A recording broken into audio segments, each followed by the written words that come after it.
to something far more substantial. I'll talk about things that the government has not been paying sufficient attention to. I have to say I'm stunned because there is still no reaction, no substantial reaction, no real reaction at all from the Albanese government to a grave threat on our border. It's like, don't mention the war. The Solomon Islands, as I told you last night, signed a secret defence deal with China early this year and has now banned 2 naval ships, one from the US, the other from Britain, from docking there for supplies. It now says no navies can now use their ports while it works through the issue. No warships. The Chinese dictatorship's state media is gloating about this, saying any concern about this shows that Washington has a deep insecurity and a colonial mindset, it added. Now, the reason this decision is so threatening to us is that the Solomon Islands, its maritime territory, that's the deeper blue on the left of those various island Pacific states, that includes critical sea lanes to our northeast. That's why Japan grabbed that area in World War II, huge battle fought with the US later, the Guadalcanal, to try and get it back. And now China is getting it. It doesn't need to go to war. It's just by bribing the Solomons. A few $1 million of cash. Now China could use this territory and the Solomons' help to cut off Australia from the east. So, big move. What's the Albanese government saying about it? The answer is nothing. Just the line yesterday from the Defence Minister, Richard Marles, saying, well, it's all up to the Solomons. And we're trying to be its partner of choice by being sweet to it, you see. If we're really sweet, it'll come to us. It's not working so far, and they've said nothing since. Joining me is Jack Keane, a retired 4-star general and former Vice Chief of Staff of the United States Army. He's now chairman of the Institute for the Study of War. General Jack Keane, thank you so much for your time. How concerned should we be that the Solomons have stopped the US and Britain from sending ships there for docking? Yeah, I think we should be very concerned. I mean, what my government here believes is that a secret security arrangement took place in March of this year between the government of the Solomon Islands and the People's Republic of China. And that likely is a manifestation of what is playing out here as we see a British Royal Navy ship was denied entry, as was a U.S. Coast Guard cutter as well. And after that security arrangements, I do know that Kurt Campbell, who is the National Security Council advisor to President Biden, and also the Assistant Secretary of State for East Asia, both traveled to the Solomon Islands in April. That was 1 month after the so-called security arrangement was made. And I think they were clearly trying to lay out to the government of the Solomon Islands the dangerous path that they were on in aligning themselves certainly with China. If this manifests itself in the direction it is likely heading, we could see possibly a Chinese military base in the Solomon Islands.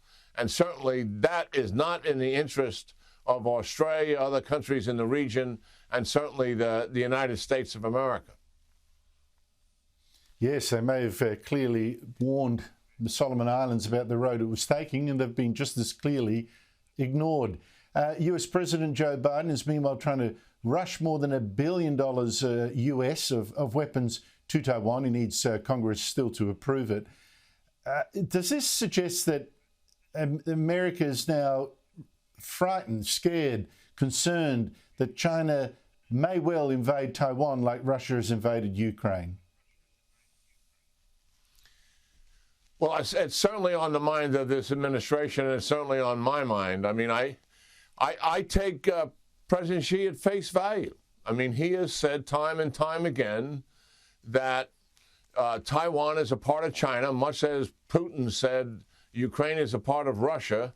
And we had a tendency to dismiss Putin, and look what he's done.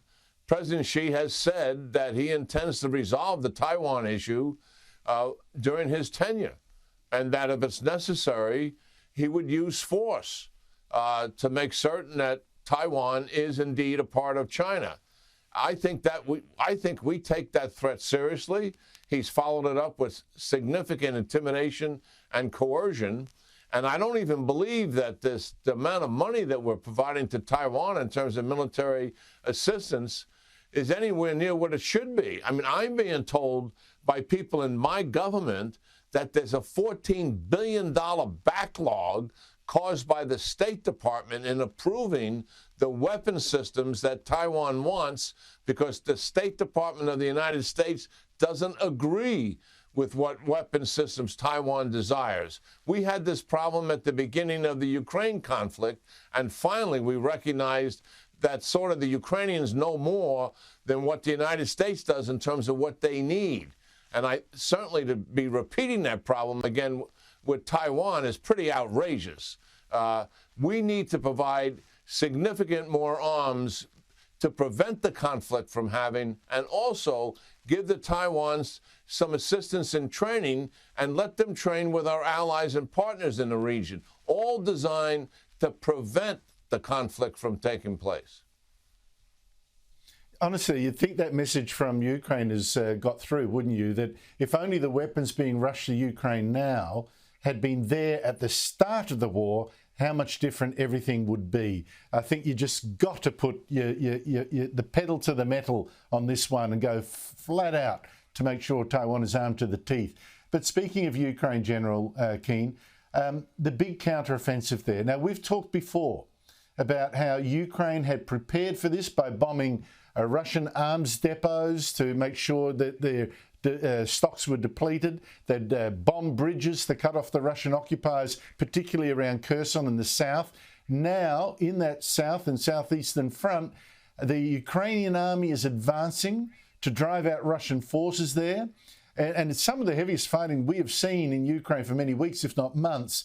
How is this advance actually going? Because you said last time we spoke, this was a very difficult thing to do, advancing against entrenched positions. Yes, well, this counteroffensive has finally begun. It's been weeks in the planning and even further weeks in the preparation. The preparations involve what we call military shaping operations, where they have damaged all the bridges that service Kherson City, which is the major city in the Kherson Oblast, which is similar to a province in our language. And that has taken place. And now the ground maneuver part of the operation is underway. And they've taken some small towns and villages north of Kherson City.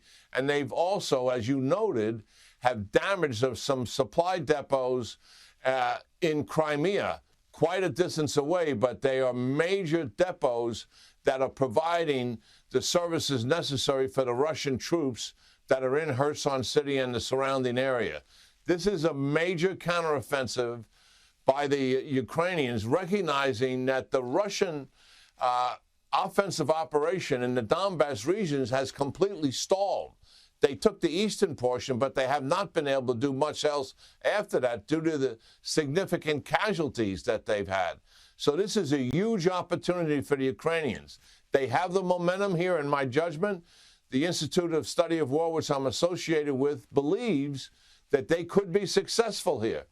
One of the things the Ukrainians are telling us, the Institute for the Study of War analysts, is they are going to need very much the continued and sustainment of arms and ammunitions from the United States and the international community, or this will not succeed. They need a consistent flow of that ammunition as this offensive operation unveils. And it will take weeks likely to prosecute, probably up until possibly the winter time, when the transition weather kicks in and the area is full of mud because of the heavy rains that take place. So this is a major turning point in the war, in my judgment, on the heels of the Russians not being able to gain their own operational momentum, and they're rushing troops to this area to help defend against the Ukrainian counteroffensive. Well, we can only hope. General Jack Keane, thank you so much for your time. Yeah, great talking to Andrew, as always.